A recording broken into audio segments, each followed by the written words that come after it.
ရွာထဲကဆင်းရဲတဲ့မိသားစုတွေကြားမှာကိုယ့်ဇနီးတဲ့ကိုတခြားသူစီတစ်နှစ်စာငွေယူပြီးငှားရမ်းတဲ့တလေးကအထူးအဆန်းမဟုတ်တော့ပါဘူးအခုလဲကောင်မလေးရဲ့ခင်ပွန်းဖြစ်သူဟာစောင်မေးပွဲဖြေဖို့ငွေလိုနေတာကြောင့်ငွေ300နဲ့သူမကိုမုတ်ဆိုးကောင်လေးစီတစ်နှစ်စာရောင်းစားလိုက်ပါပြီ။မောင်မိုက်နေတဲ့ညင့်ဦးရံမှာကောင်မလေးဟာအဝတ်ထုတ်လေးကိုပိုက်ပြီးရွာလေကကွင်းပြင်စီကိုကြောက်ကြောက်လန့်လန့်နဲ့ရှောက်လာခဲ့ပါတယ်။ရှေ့မှာစောင့်နေတဲ့အိမ်ကြီးကသူမကိုဝါမျိုးတော့မဲ့တာရဲကြီးတကောင်လိုထင်နေရပြီးသူမရဲ့ခြေထောက်တွေဟာမြေကြီးမှာကပ်နေသလိုတုံလို့လို့နေပါတယ်။မုတ်ဆိုးကောင်လေးဟာလက်ထဲမှာမှန်အိမ်လေးကိုကင်ပြီးအိမ်ထဲကနေထွက်လာခဲ့ပါတယ်။သူဟာအရက်ရှိရှိကိုလုံးကိုပေါက်တောင်းတင်းတဲ့သူဖြစ်တာကြောင့်ကောင်မလေးကပိုပြီးတော့တောင်ကြောက်ရွံ့နေမိပါတယ်။သူဟာကောင်မလေးထွက်ပြေးမှဆိုလို့အိမ်ရှိအထိလာကြိုတာပါ။ကောင်မလေးကတော့သူမကိုခုလိုရောင်းစားလိုက်တဲ့ခင်ပွန်းဖြစ်သူကိုတတိယပြီးမျက်ရည်ကျနေမိပါတယ်။ခင်ပွန်းဖြစ်သူဟာသူမရဲ့အင်ဂျီစာကိုကင်ပြီးသူဆောင်မေးပွဲအောင်ရင်ပြန်လာခေါ်ပါမယ်လို့တတိတွေပေးခဲ့ပေမဲ့အခုတော့သူမဟာသူစိမ်းယောက်ျားတစ်ယောက်ရဲ့အပိုင်ဖြစ်သွားခဲ့ရပါပြီ။မုတ်ဆိုးကောင်လေးကကောင်မလေးရဲ့လက်ကောက်ဝတ်ကိုအตาအရာလေးဆွဲပြီးအိမ်ထဲကိုခေါ်သွားပါတယ်။သူဟာရွာထဲမှာတော့လူတိုင်းကြောက်ရတာကြောင့်နာမည်ကြီးသူပါ။တောဝက်ကိုလက်ပလာနဲ့တက်နိုင်တယ်လို့တောင်သတင်းထွက်နေတဲ့သူဖြစ်လို့ကောင်မလေးဟာသူ့ကိုစိုးရိမ်တကြီးကြည့်နေမိပါတယ်။ဒါပေမဲ့အိမ်ထဲရောက်တဲ့အခါမှာတော့သူမထင်ထားတာနဲ့တခြားစီဖြစ်နေတာကိုတွေ့လိုက်ရပါတယ်။အိမ်ထဲကနေရံတွေမှာအနီရောင်ပိတ်စတွေချိတ်ထားပြီးသတင်းပေါက်တွေမှာလည်းမင်္ဂလာဦးညလိုမျိုးစာလုံးညီလေးတွေကတ်ထားတာကိုတွေ့လိုက်ရပါတယ်။စပွဲပေါ်မှာလည်းဖျောင်းတိုင်အနီနှစ်တိုင်ကိုထွန်းထားပြီးအခန်းထောင်းကအိုးထဲမှာတော့နှင်းစီပွင့်နီရောင်တွေကအစီပွင့်နေပါတယ်။ဒါဟာရိုးရိုးတန်းတန်းငှားရမ်းထားတဲ့ဇနီးတဲ့တယောက်အတွက်ပြင်ဆင်ပေးထားတာထက်ပိုနေပါတယ်။မုတ်ဆိုးကောင်လေးကကောင်မလေးတွေဝေနေတာကိုမြင်တော့မိန်းကလေးတွေကပန်းကြိုက်တယ်ဆိုလို့သူကိုယ်တိုင်တောထဲသွားကူးပြီးပြင်ဆင်ထားတာဖြစ်ကြောင်းရှက်ကိုရှက်ကန်းနဲ့ပြောပါတယ်။ကောင်မလေးဟာဒီလိုနှွေးထွေးတဲ့ဆက်ဆံမှုကိုမမျှော်လင့်ထားတာကြောင့်အံ့ဩတုန်လှုပ်နေမိပါတယ်။မုတ်ဆိုးကောင်လေးဟာဝိုင်းနှစ်ခွက်ကိုငှဲ့ပြီးကောင်မလေးစီကိုယူလာပေးပါတယ်။ဒါဟာမင်္ဂလာဦးညမှာတောက်ရတဲ့ဝိုင်းခွက်လေးတွေပါ။သူကဒီဝိုင်းကိုတောက်ပြီးရင်ဒီအိမ်မှာစိတ်အေးလက်အေးနေနိုင်ပြီလို့အေးဆက်ဆက်နဲ့ပြောလိုက်ပေမဲ့သူ့ရဲ့မျက်လုံးတွေထဲမှာတော့ကောင်မလေးအပေါ်အလေးထားတာကိုမြင်နေရပါတယ်။ကောင်မလေးဟာသူမရဲ့အရင်ခင်ပွန်းနဲ့လက်ထက်တုန်းကတော့ဒီလောက်ခန်းခန်းနာနာမရှိခဲ့တာကိုသတိရပြီးဝမ်းနဲ့စိတ်နဲ့အတူဝိုင်းကိုတစ်ကြိုက်ထဲမောချလိုက်ပါတယ်။ဝိုင်းရဲ့အရှိန်ကြောင့်လေချောင်းထဲမှာပူခနဲဖြစ်သွားပြီးကောင်မလေးဟာချောင်းတွေတဟုတ်ဟုတ်ဆိုးပါတော့တယ်။မုတ်ဆိုးကောင်လေးကတော့စိုးရိမ်တကြီးနဲ့သူမနာကိုအပြေးအလွှာရောက်လာပါတော့တယ်။ဝိုင်းကြောင့်လေချောင်းထဲမှာပူဆက်ပူလောင်ဖြစ်သွားတဲ့ကောင်မလေးကိုမြင်တော့မုတ်ဆိုးကောင်လေးကပြာတလဲဖြစ်သွားပါတော့တယ်။သူကအရက်ပြင်းဝင်မိတာသူ့အမားပါလို့ကိုအပြစ်တင်ရင်ကောင်မလေးကိုရေတိုက်ဖို့ပြင်ဆင်ပါတယ်။ကောင်မလေးကတော့ဝိုင်းရဲ့အရှိန်ကြောင့်မျက်လုံးတွေဝေဝါးနေပြီးရှေ့ကလူတော်2ယောက်ဖြစ်နေပါပြီ။မုတ်ဆိုးကောင်လေးကကလေးတစ်ယောက်ကိုချော့တယ်လို့မျိုးရေတိုက်ပေးပြီးကြောလေးကိုအตาအရာပုတ်တက်ပေးပါတယ်။သူ့ရဲ့နှွေးထွေးတဲ့လက်ဖွားအထိအတွေ့ကြောင့်ကောင်မလေးမှာပိုပြီးခေါင်းတွေမူးနောက်လာပါတော့တယ်။စိတ်ထဲမှာမူးနေတဲ့ကောင်မလေးဟာမုတ်ဆိုးကောင်လေးရဲ့အင်ဂျီစာကိုဆွဲပြီးမင်္ဂလာဦးခန်းထဲသွားရအောင်လို့ပြောလိုက်ပါတယ်။မုတ်ဆိုးကောင်လေးကတော့မျက်နှာတွေနီးမြန်းပြီးအထစ်အငုံငုံနဲ့ညင်းပါတယ်။သူကကောင်မလေးဒီကိုရောက်ခါစားဆိုတော့အရာရာစိမ့်နေအောင်မှဆိုလို့ရက်နှင်းငယ်လောက်အသားကျအောင်စောင့်ချင်နေတာပါ။ဒါပေမဲ့ကောင်မလေးကတော့သူမရဲ့အရင်ခင်ပွန်းတဲ့တုန်းကလိုမျိုးခဏလေးနဲ့ပြီးသွားမှာပဲလို့ထင်ပြီးမုတ်ဆိုးကောင်လေးကိုအတင်းခေါ်ပါတော့တယ်။သူမစဉ်းစားနေတာကကလေးရရင်လှုပ်သက်တာမယ်။အရာနဲ့ခံရတာတက်တာမယ်ဆိုတာမျိုးတွေပဲဖြစ်ပါတယ်။အဲဒီညမှာတော့အိုဟောင်းနေတဲ့ကရင်ကြီးဟာတညလုံးမြည်ကြီးနေပါတော့တယ်။ကောင်မလေးဟာယောက်ျားချင်းအတူတူပဲလို့ထင်ထားခဲ့ပေမဲ့မုတ်ဆိုးကောင်လေးကတော့သူမထင်ထားတာထက်အများကြီးကွာခြားနေပါတယ်။မိုးလေးလို့အပြင်မှာနေအောင်ကြီးတွေဖြာကျလာတဲ့အထိမုတ်ဆိုးကောင်လေးကသူမကိုတညလုံးအနားမပေးခဲ့ပါဘူး။သူမဟာနှုံးကြည့်နေတဲ့ခန္ဓာကိုယ်ကြောင့်မျက်လုံးတောင်မဖွင့်နိုင်တော့ပဲမိမျောသွားပါတော့တယ်။မွန်းတဲ့ချိန်ကြီးမှနိုးလာတဲ့ကောင်မလေးဟာအိမ်ရှင်မတာဝန်ပြက်ကွက်မိလို့အရိုက်ခံရတော့မယ်ဆိုပြီးကြောက်လန့်တကြားထိုင်လိုက်ပါတယ်။ဒါပေမဲ့သူမရှိမှတွေးလိုက်ရတာကရိုက်မဲ့သူမဟုတ်ပဲဟင်းပွဲအပြည့်နဲ့လာပို့တဲ့မုတ်ဆိုးကောင်လေးပါ။စပွဲပေါ်မှာကြက်သားဟင်းကြောက်ဟင်းနဲ့အကောင်းစားထမင်းဖြူတွေကိုမြင်တော့ကောင်မလေးမှာမျက်လုံးဝိုင်းသားဖြစ်သွားပါတယ်။သူမဘဝမှာဒီလိုအကောင်းစားတွေတစ်ခါမှမစားခဲ့ဘူးပါဘူး။သူမမိဘအိမ်မှာရောအရင်ခင်ပွန်းအိမ်မှာရောအမြဲတမ်းငက်ငက်ပြက်ပြက်နဲ့အနှိမ်ခံခဲ့ရတာပါ။မုတ်ဆိုးကောင်လေးကတော့ကောင်မလေးကိုတနာကယူနာတက်နေတဲ့မျက်လုံးတွေနဲ့ကြည့်ပြီးဒါတွေအားလုံးဟာသူမအတွက်ပဲလို့ပြောပါတယ်။သူဟာမိန်းမတွေကိုဘယ်တော့မှမရိုက်ဘူးလို့လည်းကတိပေးပါတယ်။ဒါပေမဲ့ကောင်မလေးကတော့ဒါကိုမယုံနိုင်သေးပါဘူး။သူမဟာခင်ပွန်းဖြစ်သူရဲ့ရောင်းစားတာကိုခံခဲ့ရတယ်လို့မိဘတွေရဲ့စွန့်ပစ်တာကိုလည်းခံခဲ့ရသူပါ။အခုလဲမုတ်ဆိုးကောင်လေးကသူမကိုခစိမ့်စိမ့်အတန်နဲ့လှမ်းခေါ်လိုက်တဲ့အခါမှာတော့ကောင်မလေးဟာအရိုက်ခံရတော့မယ်ဆိုပြီးတကိုယ်လုံးတုံတုံရင်ရင်နဲ့ကြောက်လန့်သွားပါတော့တယ်။မုတ်ဆိုးကောင်လေးဟာကောင်မလေးကိုအမိန့်ပေးတန်ခတ်ပြက်ပြက်နဲ့စပွဲပေါ်ကဟင်းတွေကိုအကုန်အောင်စားဖို့ပြောပြီးအပြင်ကိုထွက်သွားခဲ့ပါတယ်။ကောင်မလေးကတော့ကြောက်နဲ့ပဲဗိုက်စာရှိတာမို့အကုန်စားလိုက်ပါတယ်။သူမဘဝမှာကြက်သားနဲ့အကောင်းစားဟင်းတွေကိုခုလိုဝအောင်တစ်ခါမှမစားခဲ့ဘူးပါဘူး။မိဘအိမ်မှာတော့ကလည်းမောင်လေးတွေအတွက်ပဲဦးစားပေးခဲ့ရပြီးအရင်ခင်ပွန်းအိမ်မှာလည်းခင်ပွန်းဖြစ်သူစောင့်မေးပွဲဖြေဖို့အတွက်သာချွေတာစုဆောင်းခဲ့ရတာပါ။အခုမှပဲသူမကိုဝယ်ထားတဲ့ဒီသူစိမ်းယောက်ျားစီမှာလူလိုသူလိုစားတောက်ခွင့်ရနေတာကိုတွေးပြီးမျက်ရည်တွေတောင်ကျလာခဲ့ပါတယ်။စားတောက်ပြီးတဲ့နောက်အိမ်ထဲမှာအလုပ်လုပ်ဖို့ရှာကြည့်ပေမဲ့အိမ်ကြီးကပြောင်းစင်နေတာကိုတွေးလိုက်ရပါတယ်။မုတ်ဆိုးကောင်လေးဟာအရေးချင်းရှိုံတင်မကပဲအိမ်ကိုလည်းတန်ရှင်းအောင်ထားတတ်သူမှန်သိလိုက်ရပါတယ်။အဲ့ဒီအချိန်မှာပဲအရင်ခင်ပွန်းဖြစ်သူကအိမ်ထဲကိုခိုးကြောင်ခိုးဝက်နဲ့ရောက်လာပါတယ်။သူကကောင်မလေးကိုတနာတယ်လို့နဲ့လာကြည့်တာပါ။ဒါပေမဲ့ကောင်မလေးရဲ့လေပင်မှာရှိတဲ့အနီကွက်တွေကိုမြင်လိုက်ရတဲ့အခါမှာတော့အရင်ခင်ပွန်းဟာဒေါသတကြီးနဲ့ကောင်မလေးကိုအပြစ်တင်ပါတော့တယ်။ အ ရင်ခင်ပွန်းဟာကောင်မလေးကိုသူကိုယ်တိုင်ရောင်းစားခဲ့တာဖြစ်ပေမဲ့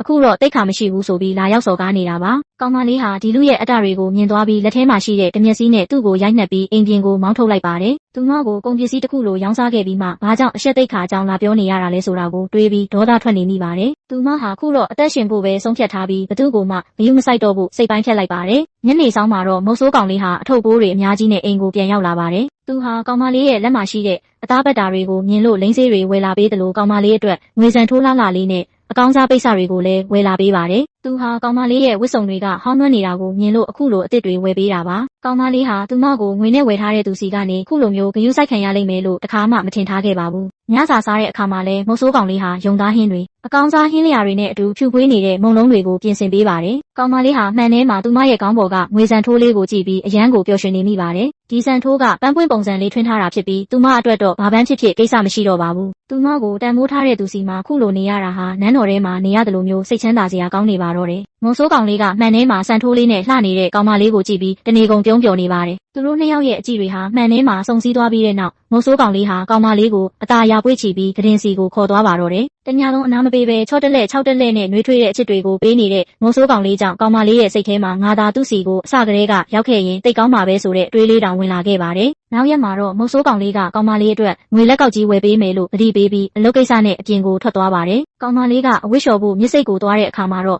ရွာသားတွေရဲ့ကဲ့ရဲ့တန်တွေကိုကြားလိုက်ရပါတယ်။အထူးသဖြင့်ခင်မွန်းမို့အေးလို့ခေါ်တဲ့မိန်းမကြီးကကောင်မလေးကိုခင်မွန်းဖြစ်သူကိုငှက်ပြတ်အောင်လုပ်ပြီးတခြားယောက်ျားစီအငှားလိုက်ချင်လို့အတင်းတောင်းဆိုခဲ့တဲ့မိန်းမဆိုပြီးလူပုံအလဲမှာအဆက်ခွဲပါတော့တယ်။အရင်ခင်ပွန်းဖြစ်သူနိုင်လူကသူ့ရဲ့ဂုဏ်သိက္ခာကိုကာကွယ်ဖို့အတွက်ကောင်မလေးအပေါ်အပုတ်ချပြီးတရွာလုံးကိုလိုက်ပြောထားတာပါ။ကောင်မလေးဟာဒေါသထွက်လွန်းလို့လက်ထဲကရေစလုံးနဲ့ခင်မွန်းမို့အေးရဲ့ခေါင်းကိုရိုက်ချလိုက်ပြီးတယောက်တည်းအနိုင်ပိုင်းတက်ပုတ်ပါတော့တယ်။ရွာသားတွေကဝိုင်းဆွဲကြပေမဲ့ကောင်မလေးကတော့သူမကိုကုန်ပစ္စည်းလိုရောင်းစားခဲ့တဲ့သူတွေအပေါ်နာကြီးချက်နဲ့အားရပါးရပြန်ချလိုက်ပါတယ်။အိမ်ပြန်ရောက်တဲ့အခါမှာတော့သူမရဲ့အရင်ခင်ပွန်းဟာဘလောက်တောင်ရုပ်မာတယ်လဲဆိုတာကိုတွေးပြီးမျက်ရည်တွေကျနေမိပါတယ်။အဲ့ဒီအချိန်မှာမုတ်ဆိုးကောင်လေးပြန်ရောက်လာပြီးကောင်မလေးငိုနေတာကိုမြင်တော့တကူလုံးဒဏ်ရာရှိမရှိစိုးရိမ်တကြီးစစ်ဆေးပါတော့တယ်။ကောင်မလေးကကျမနိုင်လူစီပြန်မသွားကျင်တော့ဘူးလို့ပြောပြီးမုတ်ဆိုးကောင်လေးရဲ့ရင်ခွင်ထဲမှာငိုကြွေးပါတော့တယ်။မုတ်ဆိုးကောင်လေးကလည်းသူမကိုကလေးတယောက်လိုချော့မြူပြီးနှွေးထွေးစွာဂရုစိုက်ပေးပါတယ်။နောက်ရက်အနည်းငယ်အကြာမှာတော့မုတ်ဆိုးကောင်လေးဟာတောထဲကနေအလွန်ရှားပါတဲ့အမွှေးဖြူရောင်ရွှေဝါငှက်တစုံကိုဖမ်းလာခဲ့ပါတယ်။ဒီငှက်တွေဟာကံကောင်းခြင်းရဲ့နမိတ်လို့လူတွေကသတ်မှတ်ထားကြပြီးအလွန်တန်ဖိုးကြီးပါတယ်။ဒီသတင်းဟာတရွာလုံးကိုပြန့်နှံ့သွားပြီးရွာသားတွေဟာမုတ်ဆိုးကောင်လေးရဲ့အိမ်ရှိမှာလာရောက်ကြည့်ရှုကြပါတော့တယ်။ဒီငှက်တွေကိုမြို့ဝင်စီဆက်တာရင်ငွေအမြောက်များရနိုင်တယ်ဆိုတာသိကြတဲ့အတွက်လူတွေဟာမုတ်ဆိုးကောင်လေးကိုဝိုင်းပြီးဖားကြပါတော့တယ်။အဲ့ဒီအချိန်မှာပဲကောင်မလေးရဲ့ရောက်ခမဟောင်းဖြစ်သူဟာရွာသားအချို့နဲ့အတူမုတ်ဆိုးကောင်လေးရဲ့အိမ်ရှိကိုရောက်လာပါတယ်။သူမဟာအိမ်ထဲကိုအတင်းဝင်လာပြီးလှောင်အိမ်ထဲကငှက်တွေကိုရတနာတွေ့တယ်လို့မျိုးအငမ်းမရကြည့်နေပါတော့တယ်။သူမရဲ့မျက်လုံးတွေထဲမှာလောဘတွေပြည့်နေပြီးမုတ်ဆိုးကောင်လေးကတော့မျက်မှောင်ကျုပ်ရင်းနဲ့အတော်ကြီးကျွန်တော်အိမ်ကိုဘာလာလုပ်တာလဲလို့အေးဆက်ဆက်အတန်နဲ့မေးလိုက်ပါတော့တယ်။ရောက်ခမဟောင်းဟာကောင်မလေးရဲ့ခင်မွန်းဟောင်းအတွက်ငွေရဖို့ဒီငှက်တွေကိုမျက်စိကျနေတာသိတာလှပါတယ်။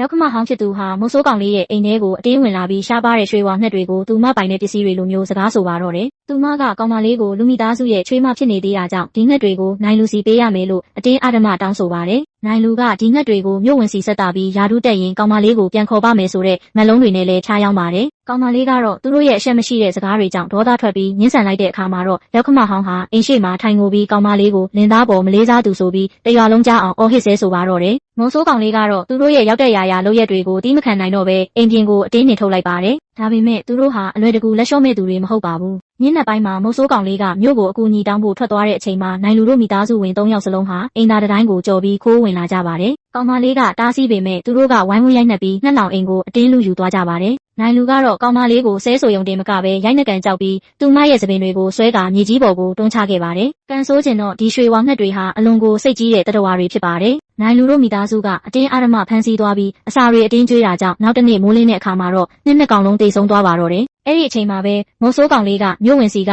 ရဲမက်တွေကိုခေါ်ပြီးနိုင်လူတို့စီရောက်လာပါတယ်။မြို့ဝင်ဟာရတနာလိုတန်ဖိုးထားတဲ့ငှက်တွေတည်သွားတာကိုမြင်တော့အလွန်ဒေါသထွက်ပြီးနိုင်လူတို့မိသားစုဝင်3ယောက်စလုံးကိုကြိမ်တန်အချက်50စီရိုက်ဖို့အမိန့်ပေးလိုက်ပါတယ်။ဒါရင်မကပဲနိုင်လူကိုလည်းနောင်ဘယ်တော့မှစောင့်မေးပွဲမဖြေရဘူးလို့ပိတ်ပင်လိုက်ပါတော့တယ်။ရိုက်နှက်ခံရတဲ့ဒဏ်ရာတွေကြောင့်နိုင်လူတို့ဟာလမ်းတောင်မလျှောက်နိုင်တော့ပဲအိမ်ထဲမှာပဲလဲနေကြရပါတယ်။ရောက်ခမဟောင်းဟာအဖျားတက်ပြီးသတိလစ်နေတယ်လို့ရောက်ခမကြီးကလည်းအိပ်ရာတွေကမထနိုင်တော့ပါဘူး။နိုင်လူကတော့သူ့တစ်သက်လုံးမျှော်လင့်ထားတဲ့စောင့်မေးပွဲဖြေခွင့်ဆုံးရှုံးသွားတာကြောင့်စိတ်ဝေဒနာရှင်တယောက်လိုဖြစ်သွားပြီးသပင်တွေလည်းဖြူဖွေးကုန်ပါတယ်။သူတို့အိမ်မှာဆေးကုဖို့ငွေလည်းမရှိတော့တဲ့အတွက်နိုင်လူဟာနောက်ဆုံးမှာတော့ကောင်မလေးစီကိုတောင်းပန်ဖို့ရောက်လာပါတော့တယ်။သူဟာညစ်ပတ်ပေရည်နေတဲ့ကိုလုံးနဲ့အတူမုတ်ဆိုးကောင်လေးရဲ့အိမ်ရှိမှာဒူးထောက်ပြီးကောင်မလေးကိုအော်ဟစ်တောင်းပန်ပါတယ်။ မင်းကိုငါတောင်းပန်ပါတယ်ငါအမေကိုကယ်ပေးပါအောင်လို့ပြောပြီးမြေကြီးပေါ်မှာခေါင်းနဲ့တိုက်ကငိုကြွေးနေပါတော့တယ်ကောင်မလေးကတော့သူမကိုရောင်းစားခဲ့တုန်းကရက်ဆက်ခဲ့တဲ့သူတို့ရဲ့မျက်နှာတွေကိုမြင်အောင်ပြီးဘာမှမလုပ်ပေးနိုင်တဲ့အစုံတကားကိုသာပိတ်ထားလိုက်ပါတော့တယ်ရုံးမာခဲ့တဲ့သူတွေဟာသူတို့ပြုခဲ့တဲ့ကံတိုင်းဝတ်ပြန်လည်နေတာကိုကြည့်ပြီးကောင်မလေးဟာအေးဆက်ဆက်နဲ့သာစောင့်ကြည့်နေပါတော့တယ်နိုင်လူဟာသူ့မိရဲ့အသက်ကိုကယ်ဖို့အတွက်ကောင်မလေးစီမှာဒူးထောက်တောင်းပန်နေပေမဲ့ကောင်မလေးကတော့အေးဆက်ဆက်နဲ့ပဲညှင်းလွတ်လိုက်ပါတယ်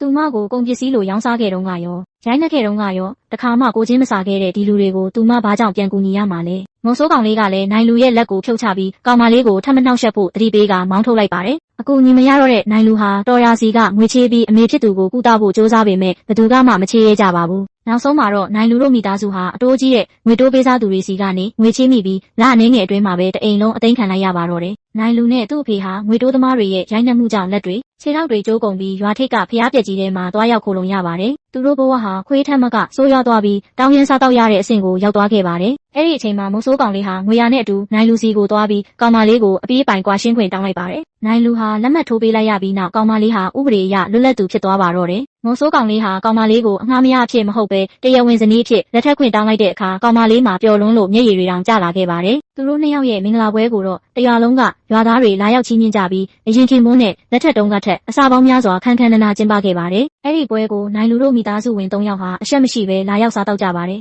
နိုင်လူဟာမူးယူနေပြီးကောင်မလေးကိုဆုံးရှုံးလိုက်ရတာကိုနောင်တရကြောင်တွတ်ပြောနေပါတော့တယ်မင်္ဂလာပွဲအပြီးအပြန်လန်းမှာတော့မူးနေတဲ့နိုင်လူဟာမြစ်ထဲကိုပြုတ်ကျပြီးဘသူမှမကယ်နိုင်ပဲအသက်ပျောက်သွားခဲ့ပါတယ်နောက်ရက်အနည်းငယ်မှာပဲသူ့အဖေလည်းစိတ်ဆင်းရဲမှုတွေနဲ့တေဆုံးသွားပြီးအမေဖြစ်သူလည်းယူတုတ်ကရွာပြင်ကိုထွက်ပြေးသွားပါတော့တယ်နိုင်လူတို့မိသားစုရဲ့ဇက်သိန်းဟာအလွန်ကိုရင်နာစရာကောင်းပေမဲ့ကောင်မလေးအတွက်တော့ဒါဟာဝစ်ကြွေးတွေကြေသွားတာပါပဲအခုဆိုရင်သူမနဲ့မုံဆိုးကောင်လေးတို့ရဲ့ဘဝဟာအေးချမ်းသာရလို့နေပါပြီမုံဆိုးကောင်လေးဟာတောထဲကပြန်လာတိုင်းကောင်မလေးအတွက်တောပန်းလေးတွေနဲ့တစ်တီးလေးတွေကိုအမြဲယူလာပေးတတ်ပါတယ်မကြခင်မှာပဲကောင်မလေးဟာကိုဝင်ရှိလာခဲ့ပြီးမုံဆိုးကောင်လေးဟာသူမကိုအရင်ကထက်တောင်ပိုပြီးဂရုစိုက်လို့နေပါတယ်သူတို့ဇနီးမောင်နှံဟာရွာလေးရဲ့အစွန်မှာရှိတဲ့အိမ်လေးထဲမှာရိုးရှင်းတဲ့ဘဝလေးကိုတည်ဆောက်ရင်းအေးချမ်းချမ်းနေထိုင်သွားကြပါတော့တယ်အဆုံးထိအားပေးခဲ့တာကျေးဇူးတင်ပါတယ်ကြရင်လိုက်ပေးပြီးမန်းလေးရေးခဲ့ပါအောင်နော်ဒါမှအစ်စ်တွေထပ်လုပ်ဖို့အားတက်တာမလို့ပါချစ်တယ်နော်အာဘွား